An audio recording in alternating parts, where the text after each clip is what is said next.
जय हिंद स्टूडेंट्स। एक बार फिर से हम लगभग 200 से 250 क्वेश्चन का क्विक रिवीजन कर लेते हैं। आज आप लोगों का इंडियन इकोनॉमी का एग्जाम है, वो भी सेकेंड सीटिंग में है। ठीक है, बहुत सारे स्टूडेंट्स कर रहे हैं मैसेज, सर एग्जाम कब है। तो उसमें लिखा हुआ था जो आपका जिस सीटिंग में जो सब्जेक्ट का एग्जाम था वही एग्जाम 7 जनवरी को होगा।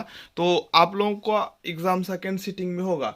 तो मैं आप लोगों को पूरे किताब के निचोड़ का 4 वीडियो एक और 100 क्वेश्चंस का सेट अपलोड किए थे, वो आप लोग देख लिए होंगे, मैं उम्मीद करता हूँ। अगर नहीं देखेंगे होंगे तो उसका लिंक इस वीडियो के डिस्क्रिप्शन में होगा।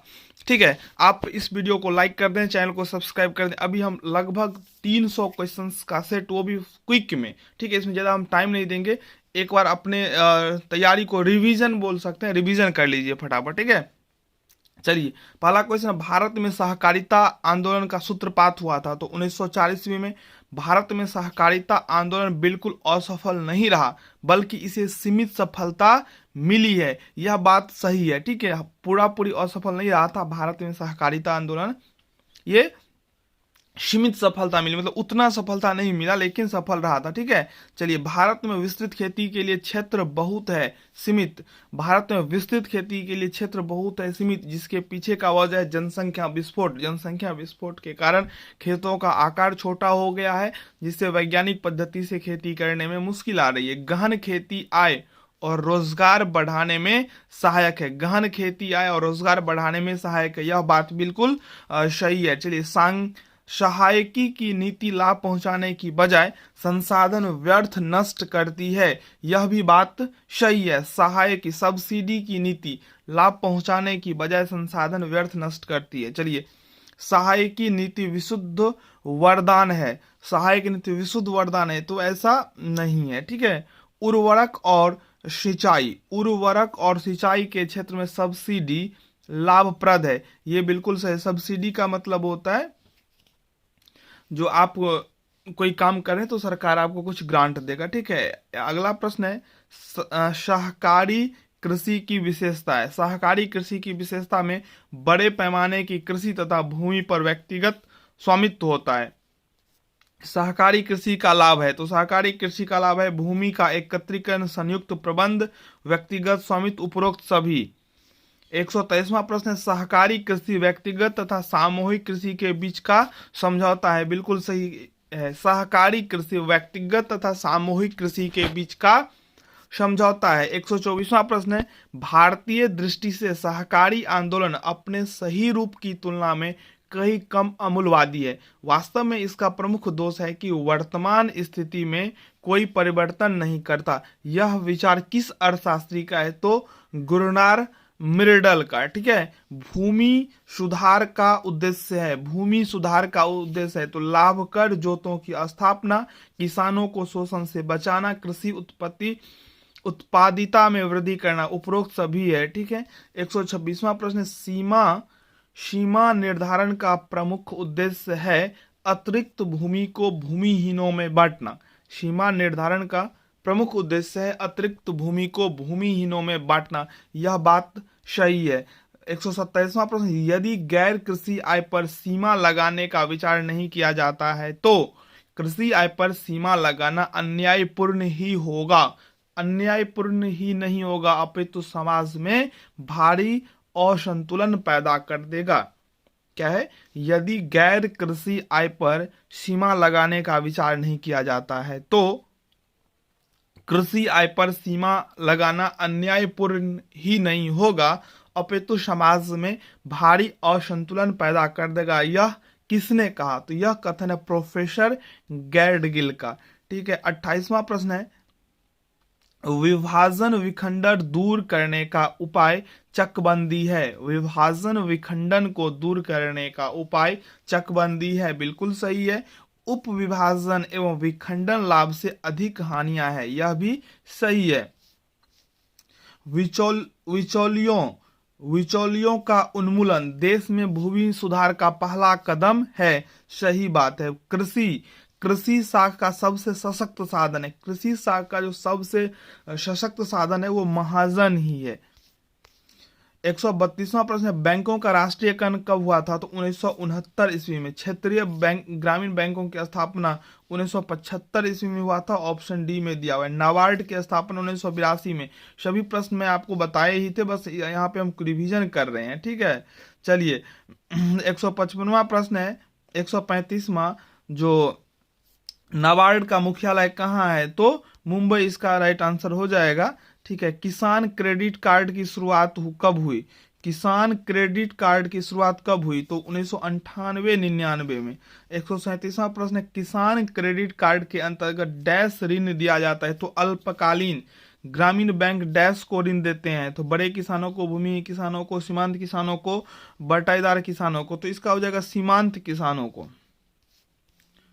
भूमि विकास बैंक ऋण प्रदान करता है? भूमि विकास बैंक ऋण प्रदान करता है तो दीर्घकालीन। बहुत इंपॉर्टेंट क्वेश्चन है। भूमि विकास बैंक ऋण प्रदान करता है दीर्घकालीन।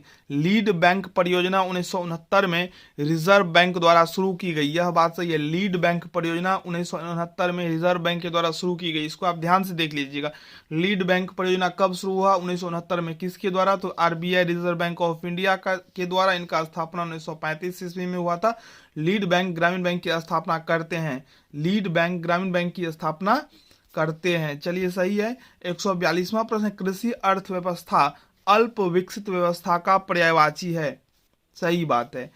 कृषि क्षेत्र में वृद्धि हुए, कृषि क्षेत्र में वृद्धि हुए बिना कृषि भूमि पर निर्भर जनसंख्या में हुई भारी वृद्धि का परिणाम बेरोजगारी है। तो अदृश्य आपको पता ही होगा, अदृश्य बेरोजगारी होता है।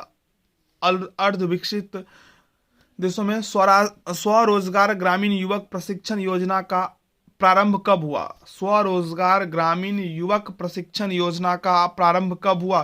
15 अगस्त 1979 को। न्यूनतम मजदूरी अधिनियम कब पारित हुआ था? 1948 ईस्वी में। जवाहर ग्राम समृद्धि रोजगार योजना कब चालू हुआ था? 1999 में। भारत में लोहा एवं इस्पात उद्योग का प्रारंभ कब हुआ था? 1907 ईस्वी में। वर्तमान में भारत में लोहा एवं इस्पात उद्योग के कितने कारखाने हैं? तो 12 हैं। स्टील अथॉरिटी ऑफ इंडिया की स्थापना कब हुई? Steel authority of India, steel authority of India की स्थापना हुआ था 1973 ईस्वी में। चलिए 150वां प्रश्न है, भारत में सूती वस्त्र का पहला कारखाना कब स्थापित हुआ था? तो 1818 में हुआ था, ठीक है। लेकिन 1854 ईस्वी में वो सफल हुआ था, ये असफल हो गया था। भारत में सूती वस्त्र का पहला कारखाना कहाँ स्थापित किया गया? तो इसका सही उत्तर हो जाएगा कलकत्ता। दूसरा 1854 में मुंबई में स्थापित किया गया, तो ये कलकत्ता वाला असफल हो गया, मुंबई वाला सफल है। वर्तमान समय भारत में कितनी चीनी मिलें हैं? 281। वर्तमान समय में सबसे ज्यादा चीनी मिलें किस देश में अवस्थित है? उत्तर प्रदेश में। गन्ना यहाँ सबसे ज्यादा होता है, ठीक है। वर्तमान समय में भारत में सीमेंट के कितने कारखाने हैं? तो 80। औद्योगिक वित्त निगम की स्थापना कब हुआ था? औद्योगिक वित्त निगम की स्थापना 1978 ईस्वी में। वर्तमान समय में भारत में कितने राज्य वित्त निगम है? ये 18 हो जाएगा। भारतीय औद्योगिक विकास बैंक की स्थापना कब हुई? भारतीय औद्योगिक विकास बैंक की स्थापना 1964 ईस्वी, 1960 में, ठीक है। 158वां है,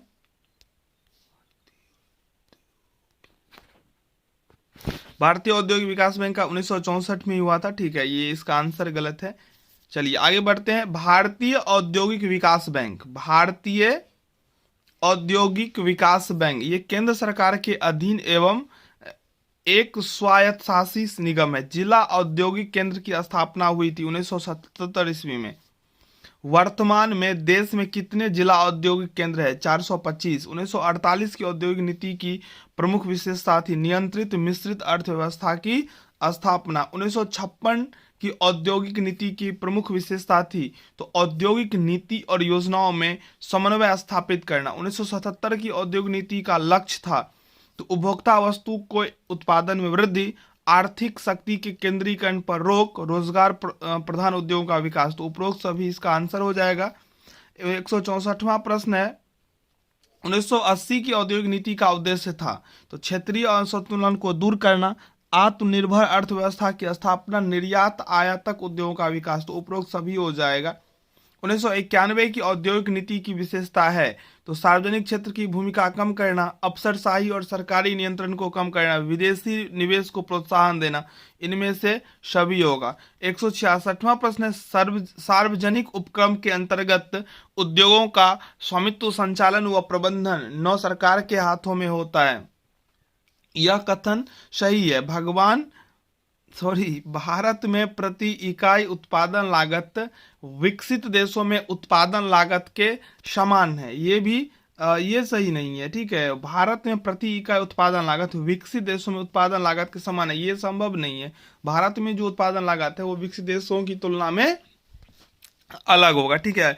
भारत में विदेशी पूंजी मुख्यतः ऋण के रूप में है, सहमत। विदेशी सहायता सर्वथा श्रेष्ठ कर है, बिल्कुल गलत, ठीक है। विश्व व्यापार संगठन की स्थापना, तो विश्व व्यापार संगठन की स्थापना 1995 में हुआ था। देखिए यहाँ पे आंसर दिया हुआ है गौ, जबकि इसने वर्ल्ड ट्रेड ऑर्गेनाइजेशन की स्थापना 1995 में हुआ। चलिए आगे है, WTO के वर्तमान सदस्य 135 है, ये सही है। भारत में अति निर्धन वर्ग में प्रभावी रूप से कमी आई है, सही बात है। अति निर्धन वर्ग से थोड़ा ऊपर उठा। भारत में रेल का प्रारंभ हुआ था 1853 ईस्वी में, मुंबई टू थाने।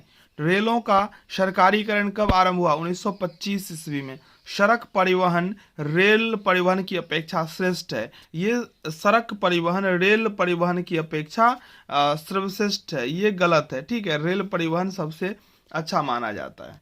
चलिए, रेलों को कुल मूल लाभों के अधीन कार्य करना पड़ता है, ये सही बात है। सड़क परिवहन पर कोई प्रतिबंध नहीं लगाना चाहिए, ये गलत बात है, ठीक है। सड़क परिवहन नहीं, इसको सही माने, सहमत ही। इसको सड़क परिवहन में कोई प्रतिबंध नहीं लगाना चाहिए। 178वां प्रश्न है, मुद्रा आपूर्ति को निर्धारित करने वाला कारक है। घाटे की वित्त व्यवस्था, बैंक ऋण, विदेशी विनिमय, तो उपरोक्त सभी हो जाएगा। भारत में सभी प्रकार के वनों का कुल क्षेत्रफल लगभग कितना हेक्टेयर है? तो लगभग 753 हेक्टेयर। खाद्य संरक्षण से तात्पर्य है, तो खाद्य संरक्षण से तात्पर्य है सभी व्यक्तियों के लिए सभी समय पर्याप्त भोजन की उपलब्धि। खाद्य सुरक्षा प्रणाली का प्रमुख अंग है, तो बफर स्टॉक कायम करना, खाद्य पदार्थों का संग्रहालय और देसी उत्पादन को बढ़ावा देना, उपरोक्त सभी हो जाएगा। आयकर क्या है? आयकर एक प्रत्यक्ष कर है, बिल्कुल ये सही है। देखिए इसका आंसर ये दे रहा है, गलत है। इनकम टैक्स जो है प्रत्यक्ष कर है, मैंने आपको प्रत्यक्ष कर समझाया था। ऐसा टैक्स जिसको दे होता है उसके द्वारा ही भुगतान किया जाता है। मान लीजिए ए को इनकम ज्यादा हुआ, जिसके कारण से 4000 रुपया का इनकम टैक्स इनके ऊपर में चार्ज हुआ, तो ये 4000 रुपया ए के द्वारा ही भुगतान होगा। आप पढ़ेंगे पार्ट 3 में इनकम टैक्स, तो आपको वहां पे समझाया जाएगा, वो ए के द्वारा ही भुगतान होगा। हाँ, हम जाके दे सकते हैं, जमा कर सकते हैं, लेकिन जमा होगा ए के नाम पे ही, हम अपने नाम पे जमा नहीं कर सकते हैं। और जीएस ये जो होता है अप्रत्यक्ष कर जो होता है उसको हम वसूली कर सकते हैं। जैसे हमने कलम खरीदा, उस पर मैंने जीएसटी दिया, टैक्स देकर लाया।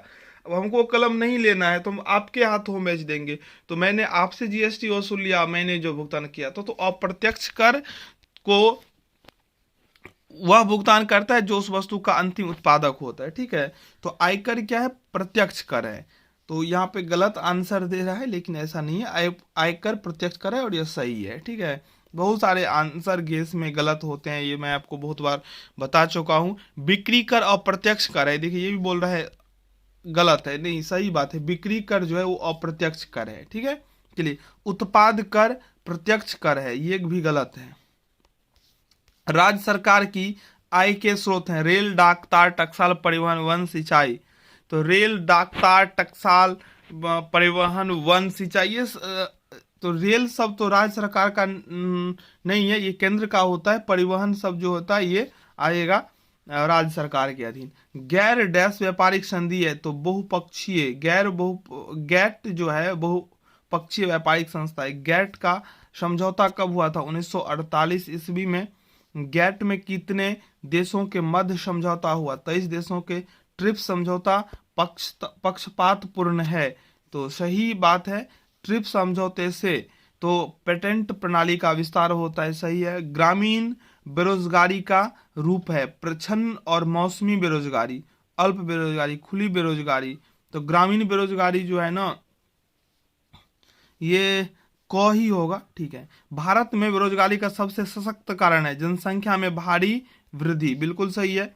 193वां प्रश्न है सरकार की वर्तमान रोजगार नीति पर्याप्त व्यापक है, ये बिल्कुल सहमत है। वो सरकार की वर्तमान रोजगार नीति पर्याप्त व्यापक है। इसमें आप ये कर दीजिएगा कहा नहीं जा सकता है, ठीक है। ये कोई श्योरिटी नहीं है जो मतलब कैसा है, क्योंकि उतना सुधार तो भी देखने को नहीं मिला। राष्ट्रीय ग्राम रोजगार कार्यक्रम कब चालू किया गया? तो 1980 ईस्वी में। राष्ट्रीय ग्राम रोजगार कार्यक्रम का उद्देश्य है तो मौसमी तथा अल्प बेरोजगारी के समय रोजगार उपलब्ध करना। समन्वित ग्राम विकास कार्यक्रम चालू हुआ था तो 2 अक्टूबर 1980 को। निर्धनता की धारणा का तत्व है बेरोजगारी तथा गरीबी, निम्न उत्पादकता, निम्न मजदूरी, सभी हो जाएगा। वित्त सार्वजनिक नीति का सेवक है, यह बिल्कुल सही है। घाटे की वित्त व्यवस्था का प्रयोग एक सीमा तक ही लाभकारी होता है, सही बात। मिश्रित अर्थव्यवस्था सम्मिश्रण है तो ये हो जाएगा इसका से अंतर, ये दोनों निजी एवं सार्वजनिक अर्थव्यवस्था, पूंजीवादी एवं समाजवादी अर्थव्यवस्था। नीली क्रांति किसे कहते हैं आपको पता होगा, मत्स्य पालन जो नीली क्रांति के रूप में जाना गया था, इसमें बढ़ावा देना। भारतीय कृषि की प्रमुख समस्याएं हैं तो उपरोक्त सभी, यानी कि लघु एवं बिखरे कृषि जोत, कृषि पर जनसंख्या का बोझ, पुरानी तकनीक। आर्थिक सुधार प्रारंभ हुआ था तो आर्थिक सुधार प्रारंभ हुआ था 1991 से, ठीक है। ये अब जिसमें 2000 दे रहा है। गरीबी रेखा एक काल्पनिक रेखा है, सही बात है। भारतीय पंचवर्षीय योजना के उद्देश्य हैं विकास, जनसंख्या नियंत्रण, जनगणना, तो विकास ही उसका उद्देश्य था। भारतीय कृषि की प्राकृतिक समस्या है वर्षा की सुनिश्चितता, भूमि क्षरण, अपर्याप्त सिंचाई सुविधा, उत्तम बीज का अभाव। तो प्राकृतिक समस्या में भूमि क्षरण ही आएगा, ठीक है। लघु उद्योग होते हैं पूंजी प्रधान और श्रम प्रधान। तो लघु उद्योग श्रम पे ही डिपेंड करता है, उसमें पूंजी ज्यादा होता नहीं है, ठीक है। तो लघु उद्योग श्रम पे ही निर्भर होता है। अगला प्रश्न, स्वतंत्रता प्राप्ति के बाद भारत किन वस्तुओं का निर्यात करता है? स्वतंत्रता प्राप्ति के बाद तो वस्त्र उद्योग, ठीक है। राष्ट्रीय आय का अर्थ है, राष्ट्रीय आय का अर्थ होता है देश का संपूर्ण उत्पादित वस्तु एवं सेवा जो साल भर के अंदर हो, विदेशी में कमाया गया जो प्रवासी भारतीय कमाया, ये दोनों हो जाएगा, ठीक है। भूरी क्रांति होता है तो ये उर्वरक से संबंधित है, दूध का अधिक उत्पादन, मत्स्य पालन, इनमें से नहीं। भूरी क्रांति उर्वरक उत्पादन, देखिए इसका भी आंसर गलत है। किसने कहा? अर्थशास्त्र चयन का विज्ञान, ये रॉबिन्सन का कथन है, अर्थशास्त्र चयन का विज्ञान है।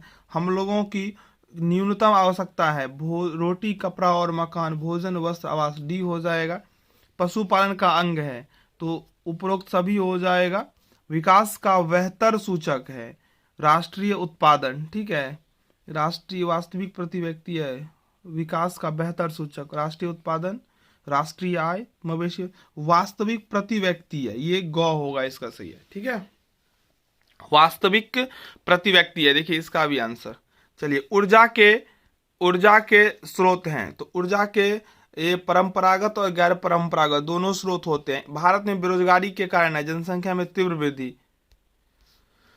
बैंकिंग सुविधाएं सामूहिक रूप से कहलाती है, बैंकिंग सुविधाएं सामूहिक रूप से कहलाती है। आधारिक संरचना, भारत में कृषि विपणन के तरीके हैं, शाहूकारों को बेचना, साप्ताहिक मीडिया, ये डी हो जाएगा इसका राइट आंसर। अर्थशास्त्र का पिता कौन है? एडम स्मिथ को अर्थशास्त्र का जनक कहा। नई आर्थिक नीति में किसे सम्मिलित किया गया था? तो उदारीकरण, निजीकरण, वैश्वीकरण को जुलाई 1991 में प्रारंभ हुआ था, ठीक है। भारत में नई आर्थिक नीति की शुरुआत हुई थी, देखिए 1991, क्वेश्चन आगे दिया ही था। यातायात किस प्रकार की आधारित संरचना का अंग है? तो आर्थिक और सामाजिक हो जाएगा। दोनों भारत की परंपरागत ऊर्जा के स्रोत हैं। कोयला, अभी तक आपने सब्सक्राइब नहीं किया है तो चैनल को जरूर सब्सक्राइब कर लें, क्योंकि पार्ट 2 ही नहीं पार्ट 3 में भी आप लोगों के लिए हम वीडियो लेकर आएंगे, वो भी स्टार्टिंग से ही। वैसा सुधार जिनका संबंध सरकारी राजस्व तथा व्यय से होता है कहलाता है राजकोषीय सुधार हो जाएगा। जैविक खेती का संबंध किससे है? पुरानी खेती, वैज्ञानिक खरीद, नहीं, कोई नहीं होगा इसमें। जनसंख्या की दृष्टि से भारत का स्थान क्या है? तो दूसरा है, पहला नंबर पे चीन आता है। देश के विशेष आर्थिक क्षेत्र मॉडल किस देश को ध्यान में रखकर अपनाया गया? तो चीन। ठीक है। भारत के वित्त मंत्री कौन है? भारत के वित्त मंत्री अभी कौन है? निर्मला सीतारमन। चलिए 229वां प्रश्न है, हरित क्रांति के जनक है MS स्वामीनाथन। निम्नलिखित में से कृषि क्षेत्र में कौन सी बेरोजगारी पाई जाती है? तो अदृश्य बेरोजगारी। An inquiry into the nature and causes of wealth of nation पुस्तक के लेखक कौन है? तो इसका हो जाएगा एडम स्मिथ। सतत विकास की शर्त है, सतत विकास का शर्त है प्रदूषण रहित विकास। गरीबी के कारण है ऋणग्रस्तता, बेरोजगारी, तो बेरोजगारी होगा। ठीक है। किस देश की राष्ट्रीय आय में उद्योगों का योगदान सर्वाधिक है? राष्ट्रीय उद्योग का योगदान तो चीन होगा। ठीक है। ये भारत तो अभी उतना डेवलप नहीं किया है, ये तो भिखमंगा देश है, और नेपाल का भी उतना आर्थिक स्थिति सुदृढ़ नहीं हुआ। मार्शल के अनुसार अर्थशास्त्र का मुख्य उद्देश्य है, तो ये अर्थशास्त्र का मुख्य उद्देश्य मार्शल ने मानव कल्याण को माना है। ठीक है। कृषि क्रियाएं किस क्षेत्र से संबंधित है? तो प्राथमिक क्षेत्र से। गरीबी का दुष्चक्र किसने दिया है? रैगनर नर्क से। किस वर्ष को महाविभाजन वर्ष कहा जाता है? 1921 को। केंद्रीय प्रवृत्ति की माप में शामिल होता है तो माध्य माध्यिका का बहुलक होता है। यहाँ पे एक ही दिया हुआ है तो माध्य ही होगा, लेकिन याद रखिए माध्य माध्यिका का बहुलक होता है। भारतीय अर्थव्यवस्था का स्वरूप है तो मिश्रित स्वरूप है। भारत के प्रमुख निर्यात हैं तो चाय। मनरेगा संबंधित है तो मनरेगा में 100 दिनों की मजदूरी देने का गारंटी दिया गया था। वेतन पर कर है, वेतन पर कर है तो वेतन पे कर है, प्रत्यक्ष कर होगा क्योंकि आपने जो कमाया उस पे आपको टैक्स देना पड़ रहा है। ठीक है। चीन में GLF यानी कि ग्रेट लीप फॉरवर्ड कब प्रारंभ किया गया? तो 1958 ईस्वी में। सन 2005 में पाकिस्तान की जनसंख्या क्या थी? तो 2005 में पाकिस्तान की जनसंख्या, अब ये हमको नहीं लगता ये एग्जैक्टली आंकड़ा है। ठीक है। एक बार आप लोग गूगल करके देख लीजिएगा। भारत में नई आर्थिक नीति कब लागू की गई? तो 1991 में। भारत में कुल जनसंख्या के करीब कितने प्रतिशत लोग अपनी आजीविका के लिए कृषि पर निर्भर करते हैं? तो लगभग 58%। ठीक है। अब यहाँ पे 70%, क्योंकि एक समय था जो 72% के आसपास कृषि पर आधारित है। ग्रामीण विकास बैंक की स्थापना कब हुआ था? तो ग्रामीण विकास बैंक का स्थापना 1975 में हुआ था। ठीक है। 1975 ईस्वी में 2 अक्टूबर को। 1948 ईस्वी की औद्योगिक नीति में उद्योगों को कितने श्रेणी में बांटा गया था? तो 4 श्रेणियों में। ग्रामीण क्षेत्रों में निर्धनता रेखा के निर्धारण के लिए न्यूनतम कैलोरी उपभोग कितना निर्धारित किया गया था? तो 2000। राष्ट्रीय ग्रामीण रोजगार गारंटी अधिनियम नरेगा कब प्रारंभ किया गया था? तो 2005 में। वर्तमान आर्थिक संकट को कैसे रोक सकते हैं? तो इसका हो जाएगा ख, सरकारी नियमन, नियंत्रण एवं अधिक से अधिक विनियोग पर रोजगार सृजन करना। 253वां है, भारत में शहरी निर्धनों की तुलना में ग्रामीण निर्धनों की संख्या। शहर से अधिक गरीबी तो है ही। ठीक है। वैश्वीकरण का संबंध है। अर्थव्यवस्था के नियोजन खुलेपन, तो खुलेपन क्योंकि विश्व को बाजार को एक कर देना। ठीक है। भारतीय अर्थव्यवस्था कैसा है? तो भारत का जो अर्थव्यवस्था है वो खुली अर्थव्यवस्था है। ठीक है। चलिए, जोतों के उपविभाजन एवं अपखंडन को रोकने के लिए जो कार्यक्रम चलाया है उसे कहते हैं चकबंदी। कुटुंबश्री योजना सर्वप्रथम किस राज्य में चलाया गया? तो केरल में। 20 सूत्री कार्यक्रम की घोषणा किस प्रधानमंत्री ने किया था? तो इंदिरा गांधी ने। शहरी क्षेत्रों में निर्धनता रेखा के निर्धारण के लिए न्यूनतम कैलोरी उपभोग, तो इसका 2200 हो जाएगा। ऑप्शन डी दिया हुआ है। राष्ट्रीय ग्रामीण रोजगार कार्यक्रम शुरुआत अक्टूबर 1980 में हुआ था। वर्तमान वित्तीय संकट की शुरुआत कहाँ हुई थी? तो इसका हो जाएगा अमेरिका में। भारतीय अर्थव्यवस्था किस नीति पर आधारित है? उदारीकरण की नीति पर। 230 विश्व व्यापार संगठन की स्थापना 1995 में हुआ था। ठीक है। इसी प्रश्न का उत्तर कहीं और कुछ दिया था, तो गेस पेपर से स्टूडेंट्स पढ़ के कंफ्यूज हो जाते हैं और आंसर गलत कर बैठते हैं। 1956 ईस्वी की औद्योगिक नीति में उद्योगों को कितने श्रेणी में बांटा गया? तो 3 श्रेणियों में। भूमि सुधार का उद्देश्य है, तो भूमि सुधार का उद्देश्य भू स्वामित्व की प्रथा के दोष को दूर करना। भारत में जीवन निर्वाह का मुख्य साधन कौन है? कृषि। अधिक जनसंख्या कृषि पर ही निर्भर। भारत में सर्वप्रथम आयरन एंड स्टील कंपनी की स्थापना 1907 में हुआ था। मूल्य निर्देशांक में वृद्धि की क्रय शक्ति बढ़ती है या घटती है, तो घट जाता है।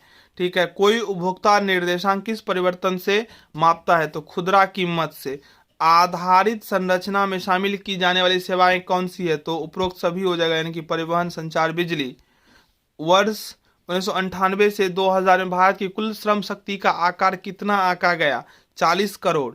राष्ट्रीय कृषि और ग्रामीण विकास बैंक नाबार्ड की स्थापना कब हुई, 1982 ईस्वी में।